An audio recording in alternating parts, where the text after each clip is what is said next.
नमस्कार साथियों, मैं सुनील कुशवाहा स्वागत करता हूं ट्रिपल सी की प्रैक्टिस सेट नंबर 24 में। क्या आपका भी ट्रिपल सी का एग्जाम फरवरी माह में होने वाला है और आप इस एग्जाम को एक ही बार में बेहतर ग्रेड से पास करना चाहते हैं तो यह प्रैक्टिस सेट आपके लिए बहुत ज़्यादा इंपॉर्टेंट होने वाले हैं, क्योंकि यहाँ पर आपकी ट्रिपल सी की सारी तैयारी बिल्कुल फ्री में कराई जाती है और जिस प्रकार से पेपर आता है ठीक उसी प्रकार से। इससे पहले आपके ट्रिपल सी के 23 प्रैक्टिस सेट हो चुके हैं। यदि आपने वो प्रैक्टिस सेट नहीं देखे हैं तो आप वीडियो सेक्शन पर जाकर वो प्रैक्टिस सेट देख सकते हैं। आज के इस वीडियो में हम आपके लिए 50 ट्रू फॉल्स क्वेश्चन लेकर आए हैं। जैसा कि आपको जानकारी के लिए बता दूं, आपके एग्जाम में 60 से 65 क्वेश्चन आते हैं, वो आते हैं ऑब्जेक्टिव, और 35 से 40 क्वेश्चन आते हैं ट्रू फॉल्स के। तो आज के इस वीडियो में हम आपके लिए ट्रू फॉल्स के क्वेश्चन करने वाले हैं, जिस प्रकार से आपके एग्जाम में पूछे जाते हैं। आज आपको पता चलेगा कि आपके एग्जाम में किस लेवल तक का क्वेश्चन पूछ सकता है। तो पहला क्वेश्चन पूछा गया है, कंप्यूटर एक इलेक्ट्रॉनिक मशीन है जो इनपुट के रूप में प्राप्त डेटा को प्रोसेस करके आउटपुट देता है, परंतु यह बिना निर्देश के स्वयं कोई निर्णय नहीं ले सकता। तो आंसर होगा सही। आप कहेंगे सर क्वेश्चन इतना बड़ा और आंसर सिर्फ हमारा सही और गलत में, तो जी हाँ, आपने सही सुना क्वेश्चन को और सही देखा। आपके यहाँ में इतने बड़े क्वेश्चन आएंगे, क्योंकि इतना बड़ा कंप्यूटर होता है, उतने बड़े कंप्यूटर में लगभग आपकी 2 लाइन से 3 लाइन का क्वेश्चन हो सकता है। एग्जाम में फेल होने का सबसे बड़ा डर यही होता है कि आप क्वेश्चन देखते हैं इतना बड़ा क्वेश्चन और आप वहीं क्वेश्चन को गलत कर देते हैं। तो हमें क्वेश्चन को अच्छे से पढ़ना है, उसके बाद ही हमें आंसर को टिक करना है। तो पूछा गया था कंप्यूटर एक इलेक्ट्रॉनिक मशीन है, तो आपको इतना पता है कि इलेक्ट्रॉनिक मशीन है जो इनपुट के रूप में डेटा को प्राप्त करता है, उसको प्रोसेस करके आउटपुट के रूप में दिखाता है, और परंतु यह बिना निर्देश के कोई स्वयं निर्णय नहीं ले सकता। तो आप कहेंगे बिल्कुल सही है, जो बातें कहेंगे ये वो सारी सही है, इसलिए इसका आंसर हो जाएगा सही। नेक्स्ट क्वेश्चन में पूछा गया है, कंप्यूटर की कार्य क्षमता केवल उसकी हार्डवेयर क्षमता पर निर्भर करती है, सॉफ्टवेयर पर नहीं। इसमें कोई उसका योगदान नहीं। तो आप देखेंगे जो कंप्यूटर की कार्य क्षमता होती है, क्या वो हार्डवेयर पर निर्भर करती है, सॉफ्टवेयर से इसका कोई योगदान नहीं। तो आप कहेंगे ऐसा नहीं, इसकी जो कार्य क्षमता होती है वो हार्डवेयर और सॉफ्टवेयर दोनों से मिलकर परफॉर्मेंस करती है। ऐसा नहीं कि सिर्फ आपका हार्डवेयर अच्छा हो या सॉफ्टवेयर अच्छा हो। तो आप कंप्यूटर की अच्छी कार्य क्षमता दोनों इसलिए कह सकते हैं क्योंकि वो हार्डवेयर और सॉफ्टवेयर दोनों से मिलकर कार्य करता है। तो यहाँ पर एक का कहा गया है, इसलिए आंसर आपका गलत हो जाएगा। अगले क्वेश्चन में पूछा गया है, जो कंप्यूटर में जो डेटा को प्रोसेस किए बिना भी कंप्यूटर उपयोगी सूचना प्राप्त कर सकता है। तो आप कहेंगे बिल्कुल नहीं है। जब तक हम कंप्यूटर को डेटा इनपुट नहीं देंगे तो प्रोसेस नहीं होगा, ना वो आउटपुट दिखाएगा।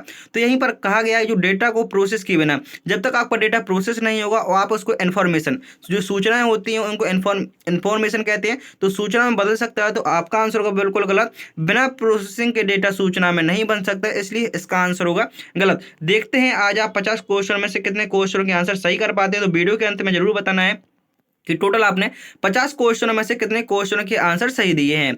गीगो गीगो का फुल फॉर्म क्या होता है? तो याद रखेंगे जो गीगो का फुल फॉर्म होता है गार्बेज इन गार्बेज आउट, कचरा आना और कचरा जाना, यह गीगो का फुल फॉर्म होता है। किस सिद्धांत पर कार्य करता है? तो इनपुट गलत तो आउटपुट गलत, और मतलब कहने का वही, जैसे खराब आएगा तो खराब जाएगा। ठीक है, इसी प्रकार आपने देखा जो गीगो का फुल फॉर्म होता है गार्बेज इन तो गार्बेज आउट। आप गलत इनपुट डालेंगे तो गलत ही आउटपुट आएगा। जैसे आपने डाला 2+2=5, तो आउटपुट क्या आएगा? 5 ही आएगा। तो यदि आप गलत इनपुट डालेंगे तो गलत आउटपुट होगा, चाहे कंप्यूटर कितना भी तेज क्यों ना हो। तो आप कहेंगे बिल्कुल सही बात लिखी हुई है। तो इसी प्रकार से आपके क्वेश्चन पूछे जाते हैं। क्वेश्चन थोड़ा लेंदी होता है आपके एग्जाम में। नेक्स्ट क्वेश्चन में पूछा गया है कंप्यूटर में प्रयुक्त द्विआधारी बाइनरी भाषा मानव के लिए समझना कठिन होती है, कंप्यूटर पर इसी भाषा का कार्य करते हैं। मतलब कहने का जो कंप्यूटर में प्रयुक्त भाषा होती है वो आपको सबको जानकारी है। कंप्यूटर में हमारी बाइनरी भाषा का प्रयोग होता है जो मानव को समझने में कठिन होती है, पर कंप्यूटर इसी भाषा में कार्य करता है।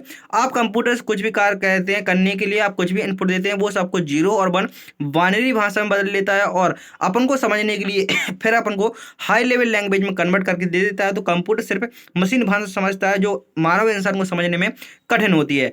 माना कि ये क्वेश्चन आपको थोड़ा कठिन लगेंगे, लेकिन यकीन मानिए आपके यहाँ में कुछ क्वेश्चन इसी प्रकार के भी पूछे जाते हैं जो शुरू में ही पूछे जाएंगे, बहुत लेंथी पूछे जाएंगे, जिससे आप शुरू में ही घबरा जाते हैं और बाद में पेपर आपका खराब हो जाता है। पूछा गया है रैम।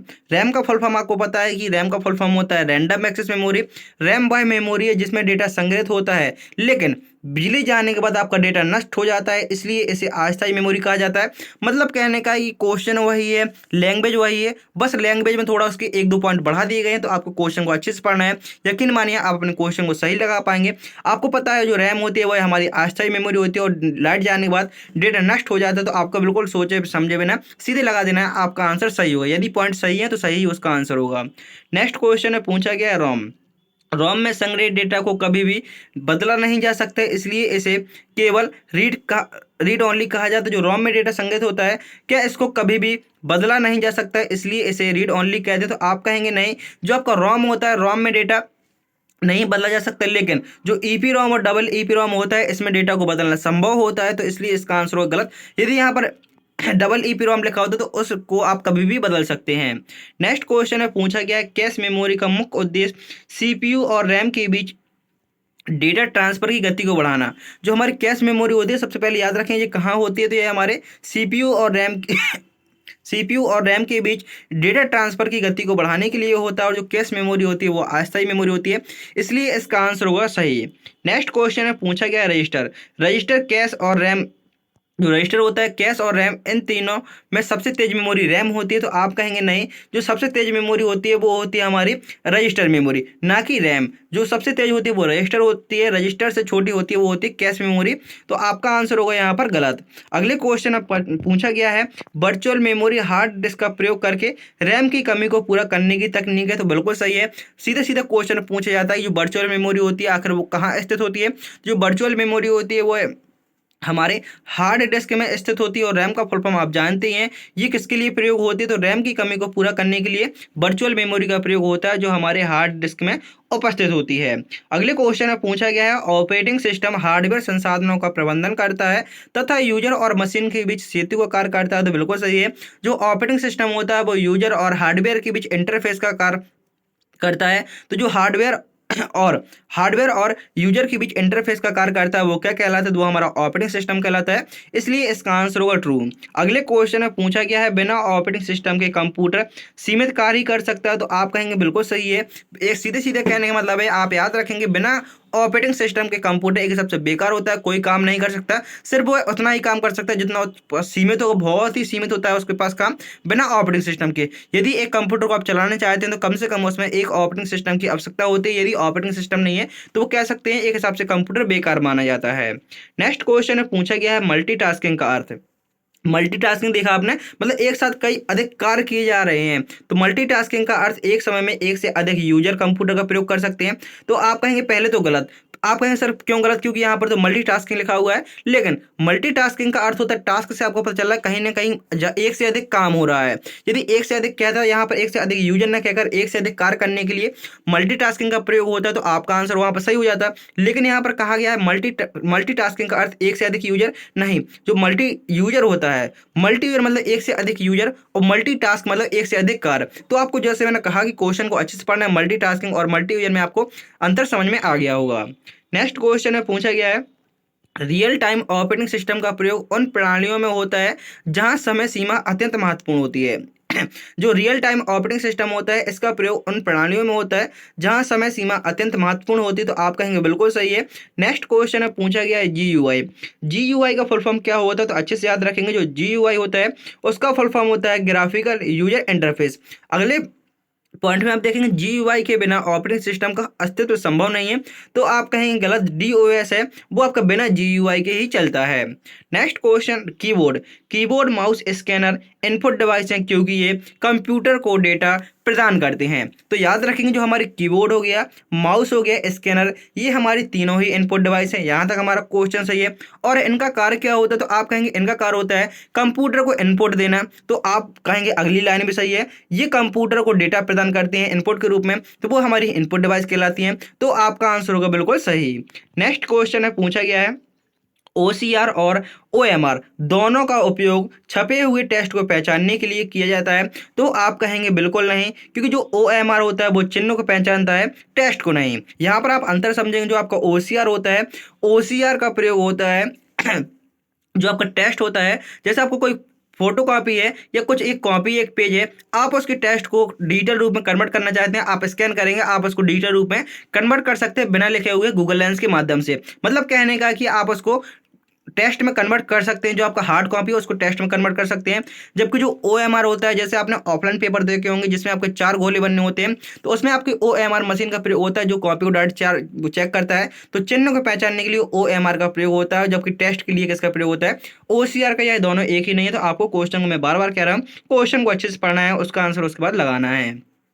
अगले क्वेश्चन में पूछा गया है प्लॉटर का प्रयोग बड़े आकार के ग्राफिक्स प्रिंट करने के लिए किया जाता है। जो प्लॉटर होते हैं क्या इनका प्रयोग बड़े आकार के ग्राफिक्स को प्रिंट करने के लिए होता है? तो आंसर होगा सही। अगले क्वेश्चन में पूछा गया है मॉनिटर एक सॉफ्ट आउटपुट प्रदान करता है। जो मॉनिटर है क्या यह एक सॉफ्ट आउटपुट प्रदान करता है? तो आप कहेंगे सर ये कैसा, समझ में नहीं आया। जो मॉनिटर होता है जी हाँ वो एक सॉफ्ट आउटपुट प्रदान करता है। और आपको सॉफ्ट और हार्ड के बारे में ऐसी जानकारी होगी नहीं है जानकारी, तो मैं आपको बताना चाहता हूँ। जो सॉफ्ट कॉपी होती है वो हमारी, जैसे मोबाइल के अंदर आप स्क्रीन पर देख पा रहे होंगे जो टेस्ट आपके सामने चल रहा है, क्लास चल रही है, आप इसको सिर्फ देख सकते हैं, छू नहीं सकते। लेकिन यदि आप इसी को स्क्रीनशॉट करके और आप प्रिंट करा लेते हैं तो आपकी हार्ड कॉपी बन जाएगी। तो जो आप इसी प्रकार आप कंप्यूटर में क्लास देखेंगे तो जो आपको सॉफ्ट कॉपी में आपको सारा कुछ दिख रहा है, आप इसकी स्क्रीनशॉट करके प्रिंट करवा लेंगे तो आपकी हार्ड कॉपी हो जाएगी। तो ठीक इसी प्रकार मॉनिटर पर जो दिखता है, मोबाइल पर जो देखता है वो हमारा सॉफ्ट कॉपी होता है और जिसको हम हाथ से छू भी सकते हैं। और यहाँ पर आप सिर्फ देख सकते हैं कि जैसे आपका जो मॉनिटर लिखा हुआ है तो आप इसमें कुछ भी चेंज नहीं कर सकते। आप जो भी चेंज करेंगे स्क्रीन के ऊपर करेंगे। लेकिन जो आपका हार्ड कॉपी होता है आप उसको चेंज भी कर सकते हैं, मतलब छू भी सकते हैं, देख भी सकते हैं। तो जो मॉनिटर होता है वो सॉफ्ट कॉपी के रूप में आउटपुट प्रदान करता है। तो आपका आंसर होगा सही। स्पीकर आउटपुट डिवाइस है क्योंकि वह ध्वनि के रूप में परिणाम देता है। तो आप कहेंगे बिल्कुल सही है। स्पीकर होता है वो क्या करता है, तो वो हमें ध्वनि के रूप में ध्वनि होता है वो आउटपुट के रूप में परिणाम देता है। अगले क्वेश्चन में पूछा गया है राइटर का प्रयोग, जो आपका लिब्रे ऑफिस राइटर होता है इसका प्रयोग पत्र, रिपोर्ट और दस्तावेज तैयार करने के लिए होता है। तो आप कहेंगे बिल्कुल सही है, क्योंकि जो लिब्रे ऑफिस राइटर होता है इसका प्रयोग होता है किसी भी आप डॉक्यूमेंट को बनाना चाहते हैं, किसी प्रकार की रिपोर्ट या किसी प्रकार का लेटर लिखना चाहते हैं तो लिब्रे ऑफिस राइटर का प्रयोग होता है। तो आंसर होगा सही। अगले क्वेश्चन में पूछा गया है जो आपका लिब्रे ऑफिस कैल्क से, जिसमें पूछा गया है लिब्रे ऑफिस कैल्क में जो कोई भी फॉर्मूला होता है हमारे साथ बराबर चिन्ह से शुरू होता है। तो आप कहेंगे बिल्कुल सही है, क्योंकि जो आपका लिब्रे ऑफिस कैल्क में फॉर्मूला होता है वह हमेशा बराबर चिन्ह से ही शुरू होता है। यदि आप बराबर चिन्ह नहीं लगाते हैं तो वहां पर आपको वो फॉर्मूला गलत हो जाता है। अगले क्वेश्चन में पूछा गया है इक्वल A1 प्लस आपके सामने $B $2 एक पूर्ण एब्सोल्यूट सेल रेफरेंस का उदाहरण है। तो आप कहेंगे नहीं ये हमारी मिक्स रेफरेंस का उदाहरण है, क्योंकि जो आप देखेंगे जो हमारी एब्सोल्यूट के बारे में बता दूं, सेकंड वाला तो एब्सोल्यूट है। यहाँ पे आप थोड़ा इसको देखेंगे, जे वाला आपका एब्सोल्यूट है, याद रखेंगे ये किस प्रकार की सेल होती है, हमारी एब्सोल्यूट सेल है जिसमें आपके रो और कॉलम में दोनों में डॉलर लगे होते हैं। जैसे आपका डॉलर लगा, बी लिखा और उसके बाद डॉलर चिन्ह लगा, उसके बाद 2 लिखा, तो ये हमारी एब्सोल्यूट है। मतलब एक सेल एड्रेस में यदि डबल डॉलर आते हैं कॉलम और रो में तो वो सेल आपकी एब्सोल्यूट सेल कहलाती है। लेकिन जो आप देखेंगे A1 सीधे सीधे लिखा हुआ है, आपकी नॉर्मल सेल रेफरेंस लिखा हुआ, तो ये आपकी एब्सोल्यूट दोनों पूर्ण एब्सोल्यूट सेल रेफरेंस नहीं हो सकती, इसलिए इसका आंसर होगा गलत। अगले क्वेश्चन में पूछा गया है इम्प्रेस में स्लाइड मास्टर का प्रयोग सभी स्लाइड का डिजाइन एक साथ बदलने के लिए होता है। याद रखेंगे जो आपका लिब्रे ऑफिस इम्प्रेस होता है उसमें जो स्लाइड मास्टर होता है उसका प्रयोग सभी स्लाइड का डिजाइन एक साथ बदलने के लिए होता है। तो आंसर होगा बिल्कुल सही। और आपसे पूछ सकता है लिब्रे ऑफिस इम्प्रेस में जो आपने स्लाइड बनाई है उनको शो करने के लिए किसका प्रयोग करते हैं, तो F5 का। नेक्स्ट क्वेश्चन, स्प्रेडशीट में फंक्शन और फॉर्मूला बिल्कुल समान होते हैं। तो आप कहें जो स्प्रेडशीट में फंक्शन और फॉर्मूले होते हैं बिल्कुल समान होते हैं, तो ये नहीं होते। इस प्रकार से यहाँ पर आपके 25 क्वेश्चन पूरे होते हैं। ठीक है, आपके यहाँ पर 50 नंबर क्वेश्चन तक होने वाले हैं। तो यदि आपने अभी तक हमारे चैनल को सब्सक्राइब नहीं किया हो तो चैनल को सब्सक्राइब कर लीजिए और वीडियो को लाइक करके अपने सभी साथियों में वीडियो को जरूर शेयर करें। और आपके लिए जो कंप्यूटर की मैं यूपी ट्रिपल एस के लिए मैथन क्लास करा रहा हूं उसकी लिंक आपको वीडियो के डिस्क्रिप्शन बॉक्स में और वीडियो के अंत में मिल जाएगी। जैसे आप वीडियो लास्ट तक पहुंचेंगे तो उसमें आपको जो पहला चैप्टर बहुत अच्छे से कंप्लीट कराया गया है जिसमें आपके 150 पॉइंट है, तो आपको वो मैथन क्लास जरूर कर लेनी है पूरी यूपी ट्रिपल एस के नाम से। आप वीडियो के एंड में जैसे ही पहुंचेंगे तो मैं आपको वीडियो के अंत में बता दूंगा कि आपको कौन सी क्लास देखनी है। तो वीडियो के अंदर जरूर जुड़ा रहना है और वीडियो को सभी साथियों में जरूर शेयर करना है। पूछा गया है नेटवर्क, इंटरनेट नेटवर्कों का नेटवर्क, जो इंटरनेट है क्या यह नेटवर्कों का नेटवर्क है? आप कहेंगे बिल्कुल सही है। जबकि जो www है इंटरनेट की एक सेवा मात्र है, तो बिल्कुल सही। आपसे कभी कभी क्वेश्चन पूछ देता है इंटरनेट और www दोनों एक ही चीज है, तो आपका आंसर हो जाएगा वहां पर गलत। इंटरनेट नेटवर्कों का नेटवर्क है, जबकि जो www है इंटरनेट पर एक सेवा है। नेक्स्ट क्वेश्चन में पूछा गया है DNS का कार्य डोमेन नेम को IP एड्रेस में बदलना होता है ताकि कंप्यूटर उसे समझ सके। तो आंसर होगा बिल्कुल सही। DNS का फुल फॉर्म होता है डोमेन नेम सिस्टम। अगले क्वेश्चन में पूछा गया है ब्राउजर और सर्च इंजन एक ही होते हैं। तो आप कहेंगे बिल्कुल गलत है, दोनों का काम इंटरनेट पर डेटा खोजने के लिए होता है। तो नहीं, तो ब्राउजर होता है वो कौन कौन से हो सकते हैं, सबसे पहले पूछेगा ब्राउजर। तो आपको सिर्फ छोटी सी बात याद रखनी है, आपने 2 नाम बहुत अच्छे सुने होंगे, गूगल और गूगल क्रोम। गूगल क्या है, तो गूगल एक सर्च इंजन है, जबकि गूगल क्रोम क्या है, तो गूगल क्रोम आपका एक वेब ब्राउजर है। इस पॉइंट को याद रखेंगे तो आपसे इससे पता चलेगा कि गूगल हमारा अलग काम करता है एक हिसाब से, और जो हमारा ब्राउजर होता है वो अलग काम करता है। तो नेक्स्ट क्वेश्चन में पूछा गया है आईपी एड्रेस प्रत्येक कंप्यूटर की नेटवर्क पर विशिष्ट पहचान करता है। तो आप कहेंगे बिल्कुल सही है, आईपी एड्रेस प्रत्येक डिवाइस का अलग होता है। जो इंटरनेट पर डिवाइस की पहचान करने के लिए किसका प्रयोग होता है, तो आप कहेंगे आईपी एड्रेस का। अगले क्वेश्चन में पूछा गया है एचटीटीपी और एचटीटीपीएस दोनों समान स्तर की सुरक्षा प्रदान करते हैं। तो आप कहेंगे बिल्कुल नहीं, क्योंकि जो आपका एचटीटीपी है वो नॉर्मल सुरक्षा नॉर्मल होता है, जबकि जो एचटीटीपीएस होता है ये आपकी सुरक्षा प्रदान करता है, जिसकी फुल फॉर्म होती है hyper text transfer protocol secure. अगले क्वेश्चन में पूछा गया है एसएमटीपी का प्रयोग ईमेल भेजने के लिए किया जाता है, ना कि ईमेल प्राप्त करने के लिए। तो बिल्कुल सही, एसएमटीपी का प्रयोग होता है ईमेल को भेजने के लिए, ना कि ईमेल को प्राप्त करने के लिए। एसएमटीपी का फुल फॉर्म होता है सिंपल मेल ट्रांसफर प्रोटोकॉल। और जैसे आप इस वीडियो को देख लेते हैं, जो प्रैक्टिस सेट आपके चल ही रहे हैं, और इसके बाद आपको क्या करना है, आपको वीडियो सेक्शन में जाना है, पॉपुलर पे क्लिक करेंगे। तो पॉपुलर पे क्लिक करने के बाद जैसे ही आप देखेंगे आपके सामने दो मैथन क्लास आएंगी, एक आएगी 600 क्वेश्चन की और दूसरी आएगी 1100 क्वेश्चन की। आपको ये दोनों मैथन क्लास जब भी समय मिले आपको जरूर कर लेनी है, क्योंकि इन दोनों मैथन क्लास में आपके सारे चैप्टर, सारे शॉर्टकट की, सारे फुल फॉर्म, सारे इंपॉर्टेंट क्वेश्चन कराए गए हैं। तो आपको जो भी चैनल पर मैथन क्लास मिले आपको उनको देख लेना है यदि आपके पास समय हो, क्योंकि उन मैथन क्लास में बहुत ही अच्छी तरीके से सारे क्वेश्चन कराए गए हैं। जो वो मैराथन है जो पिछले महीने साथियों के पेपर हुए थे, स्टूडेंट के पेपर हुए थे, उन सभी के लिए कराई गई थी। तो आपके लिए भी इंपॉर्टेंट हो सकती हैं, क्योंकि सिलेबस आपका वही है और आपको ये नहीं देखना है कब की मैराथन है, आपको ये मतलब होना चाहिए क्योंकि सिलेबस आपका वही है। टोटल आपके 9 चैप्टर हैं, शॉर्टकट की फुल फॉर्म वही चैप्टर है, तो उन्हीं से आपके क्वेश्चन बनते हैं। तो आपको वो क्लास भी कर लेनी है। यकीन मानिए आप अपना ट्रिपल सी एग्जाम बहुत अच्छे से पास कर सकते हैं। बस खुद से भरोसा होना चाहिए कि मैं अपनी तैयारी में 100% कर रहा हूँ और मैं इस पेपर को अच्छे से पास कर पाऊंगा। तो अपनी तैयारी में लगे रहिए और खुद से भरोसा रखिए, आप पास होंगे। बस मेहनत लगातार करते रहिए। POP3 का प्रयोग मेल को डाउनलोड करने के लिए होता है और सामान्यतः सर्वर से हटा दिया जाता है। तो आंसर होगा आपका बिल्कुल सही, IMAP प्रोटोकॉल होता है। इसका प्रयोग मेल को सर्वर पर ही सुरक्षित रखता है। तो बिल्कुल सही। आपने यहाँ पर मेल से संबंधित 3 प्रोटोकॉल पढ़े। पहला पढ़ा एसएमटीपी का प्रयोग किसके लिए होता है, तो मेल को भेजने के लिए एसएमटीपी का प्रयोग होता है। पीओपी का प्रयोग किसके लिए होता है, तो ईमेल को डाउनलोड करने के लिए होता है, जो सर्वर से हटा दिया जाता है। और यदि आप सर्वर पर मेल को डाउनलोड करना चाहते हैं, सुरक्षित रखना चाहते हैं, तो वहाँ पर आपको IMAP का प्रयोग करना होता है। अगले क्वेश्चन में पूछा गया है ईमेल में होता है CC का प्रयोग प्राप्तकर्ता को पहचान छुपाने के लिए होता है। तो आप कहेंगे बिल्कुल सही, BCC का फुल फॉर्म होता है ब्लाइंड कार्बन कॉपी और इसका प्रयोग होता है प्राप्तकर्ताओं की पहचान को छुपाने के लिए BCC का प्रयोग होता है।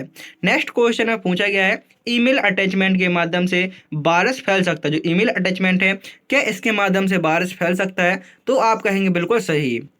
अगले क्वेश्चन में पूछा गया है वायरस, ट्रोजन और वॉर्म ये सभी मेलवेयर होते हैं। तो बिल्कुल सही है, ये सभी आपके हानिकारक होते हैं। अगले क्वेश्चन में पूछा गया है फायरवॉल का मुख्य कार्य अनाधिकृत नेटवर्क ट्रैफिक को रोकना होता है। तो बिल्कुल सही, क्योंकि जो फायरवॉल होता है इसका मुख्य कार्य होता है अनाधिकृत नेटवर्क ट्रैफिक को रोकने के लिए किसका प्रयोग होता है, तो वो होता है फायरवॉल का। अगले क्वेश्चन में पूछा गया है फिशिंग में उपयोगकर्ता को धोखा देने से अपनी निजी जानकारी देने के लिए उकसाया जाता है। जो फिशिंग होता है इसमें उपयोगकर्ता को धोखा देने से अपनी निजी जानकारी देने के लिए उकसाया जाता है फिशिंग के माध्यम से। तो आपका आंसर होगा बिल्कुल सही। नेक्स्ट क्वेश्चन में पूछा गया है इंक्रिप्शन डेटा को अपठनीय रूप में बदल देता है ताकि अनाधिकृत व्यक्तियों से पढ़ ना सके। तो बिल्कुल सही है। मतलब क्या होता है, जैसे आपको नॉर्मल सा उदाहरण देना चाहूँगा व्हाट्सअप। जैसे आप व्हाट्सअप में किसी को मैसेज करते हैं तो आप देखते हैं हमने मैसेज किया, क्या सर्वर पर कोई व्यक्ति पढ़ सकता है, तो बिल्कुल आप कहेंगे बिल्कुल पढ़ सकता है। यदि सुरक्षित नहीं है तो आप देखेंगे और कहीं आप चैटिंग क्यों नहीं कर सकते, क्योंकि और सभी सॉफ्टवेयर होते हैं वो सुरक्षित एक रूप से नहीं कहे जा सकते, जिसके बारे में आपको अच्छी जानकारी नहीं है। लेकिन जो व्हाट्सअप है, आप व्हाट्सअप यूज करते हैं, वो कह सकते हैं एक प्रकार से आपका वो सुरक्षित है, क्योंकि जब भी आप किसी को नया व्हाट्सअप करते हैं, ज्वाइन करते हैं अपने व्हाट्सएप में, उसको पहला मैसेज भेजते हैं, उसमें लिखा होता है एंड टू एंड इनक्रिप्शन। मतलब कहने का जो मैसेज आपने भेजा है उस मैसेज को वही पढ़ सकता है जिसको आपने भेजा है, सर्वर पर कोई भी इसको नहीं पढ़ सकता है। क्योंकि जब आप अपने मोबाइल से मैसेज को भेजते हैं, सर्वर पर जब आपका जाता है तो वो एक कोड में डिकोड हो जाता है। मतलब कहने का वो आपके नंबर में बदल सकता है, चिन्ह में बदल सकता है, किसी प्रकार से बदल सकता है, जो उसको कोई बदल नहीं सकता, ना ही पढ़ सकता है। तो वही व्यक्ति पढ़ सकता है जिसके पास आपने भेजा है, और इसके अलावा उसको कोई नहीं पढ़ सकता। इस प्रकार से याद रखेंगे, वो आपके इनक्रिप्शन कहलाता है। नेक्स्ट क्वेश्चन नंबर 40 में पूछा गया है, एंटीवायरस, कोई भी एंटीवायरस सॉफ्टवेयर 100% सुरक्षा की गारंटी नहीं देता। तो आप कहेंगे बिल्कुल सही है, कोई भी एंटीवायरस हो, कौन सा भी एंटीवायरस सॉफ्टवेयर हो, वो 100% सुरक्षा की गारंटी नहीं दे सकता। कोई भी चीज़ हो, आप किसी पर भी 100% नहीं कह सकते। नेक्स्ट क्वेश्चन में पूछा गया है, डिजी लॉकर में उपलब्ध दस्तावेज डिजिटल रूप से सत्यापित होते हैं। तो आप कहेंगे बिल्कुल सही। अगले क्वेश्चन में पूछा गया है, यूपीआई के माध्यम से लेन देन करने के लिए बैंक खाता और मोबाइल लिंक नंबर होना बिल्कुल सही है। तो आप कहेंगे बिल्कुल सही है। यदि आप यूपीआई के माध्यम से यूनिफाइड पेमेंट इंटरफेस के माध्यम से लेन देन करना चाहते हैं, तो उसमें आपका बैंक खाता और मोबाइल नंबर लिंक दोनों होने चाहिए, तभी आप यूपीआई के माध्यम से पैसे का ट्रांसफर कर सकते हैं।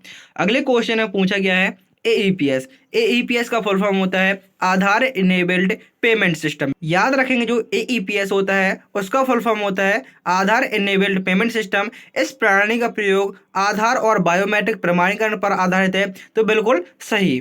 नेक्स्ट क्वेश्चन में पूछा गया है, कैशलेस अर्थव्यवस्था का अर्थ नकदी का पूर्णतः समाप्त होना है। तो आप कहेंगे ऐसा नहीं है। इसमें हम कुछ प्रकार से कह सकते हैं कि यदि हमारे पास कैश नहीं, तो हम उसको इस पर ले जाने में आपको पैसे की दिक्कत नहीं हो सकती है, क्योंकि आपके मोबाइल बैंक में पैसा है, आप अपने यूपीआई के माध्यम से उसको ट्रांसफर कर सकते हैं। तो कैशलेस अर्थव्यवस्था एक नकदी पूर्ण समाप्त होना है, तो नहीं।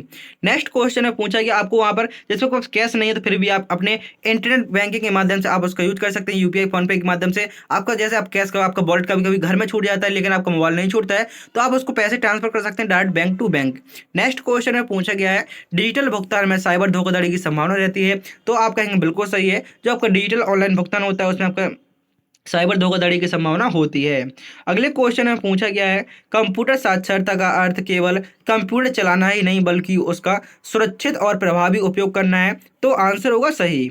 नेक्स्ट क्वेश्चन में पूछा गया है, सीसीसी परीक्षा का उद्देश्य समान नागरिक को डिजिटल रूप से सक्षम कराना है। तो आप कहेंगे बिल्कुल सही। और सबसे एग्जाम में क्वेश्चन पूछे जाने वाला इंपोर्टेंट क्वेश्चन, ट्रिपल सी की फुल फॉर्म क्या होती है। आप ट्रिपल सी कोर्स कर तो रहे हैं, आप पेपर भी दे रहे हैं, लेकिन आपको इसकी फुल फॉर्म भी पता नहीं होगी। देखते हैं कितने स्टूडेंट इसका आंसर सही लगाते हैं कि ट्रिपल सी की फुल फॉर्म क्या होती है। नेक्स्ट क्वेश्चन पूछा गया है, डेटा बैकअप का उद्देश्य केवल वायरस से सुरक्षा नहीं, बल्कि डेटा हानि से बचाव भी होता है। तो आपका आंसर होगा सही। जो भी स्टूडेंट ट्रिपल सी की फुल फॉर्म को कमेंट करेगा, उसका आंसर सबसे पहले कमेंट कर दिया जाएगा। नेक्स्ट क्वेश्चन में पूछा गया है, सॉफ्टवेयर के बिना हार्डवेयर उपयोगी नहीं होता। तो आंसर होगा सही। और आज की क्लास का अंतिम क्वेश्चन, जिसमें पूछा गया है, कंप्यूटर तकनीक का मुख्य उद्देश्य कार्य को तेज, सटीक और सरल बनाना होता है। तो आपका आंसर होगा बिल्कुल सही। इस प्रकार से यहाँ पर आपके 50 क्वेश्चन पूरे होते हैं। उम्मीद करता हूँ कि आपको वीडियो पसंद आया होगा। यदि आपने अभी तक हमारे चैनल को सब्सक्राइब नहीं किया है, तो चैनल को सब्सक्राइब कर लीजिए। और आपके सामने कुछ मैथन क्लास आई होंगी, जैसे 600 क्वेश्चन की, 1100 क्वेश्चन की और उसके बाद जो मैंने आपको बताया था पेपर सॉल्यूशन का, तो आपके सामने ये पेपर सॉल्यूशन आया होगा, पेपर सॉल्यूशन भी देख सकते हैं। और जो सबसे खास बात होने वाली है, वो आपकी है यूपी ट्रिपल एससी के नाम से आपके लिए एक वीडियो होगा, जिसमें आपका पहला चैप्टर बहुत ही अच्छी तरीके से कंप्लीट कराया गया है, जिसमें आपके 150 पॉइंट है। तो आपको यूपी ट्रिपल एससी वाला वीडियो जरूर देख लेना है। मिलते हैं अगली वीडियो में। जय हिंद, जय भारत, वंदे मातरम।